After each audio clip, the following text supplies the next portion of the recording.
Hi everyone, today I'm gonna give you 5 tips for home sellers. Number 1, get an accurate home evaluation.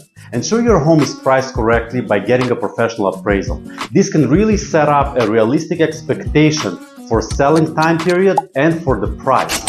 Number 2, get help from a professional stager.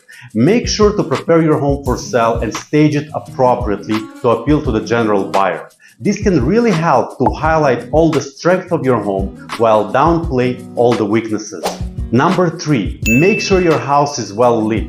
Replace all burnt light bulbs and install pot lights if necessary.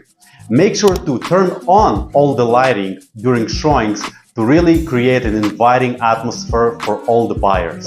Number 4, choose your price wisely.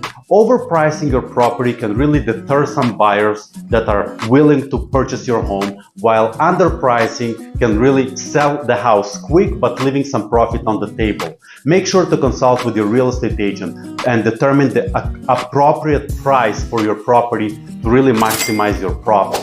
Number 5, organize your paperwork. Have all the essential documents ready to share with the buyers, such as warranties, repair receipts, rental items, and anything else that you think might be important to share with the buyer to make a smoother transition. This can really help the buyer to understand that this property has been maintained properly and really facilitate the smoother transition for the buyer to purchase it. I really hope that this helps, and if you have any questions, let me know. We'll be happy to help. Take care.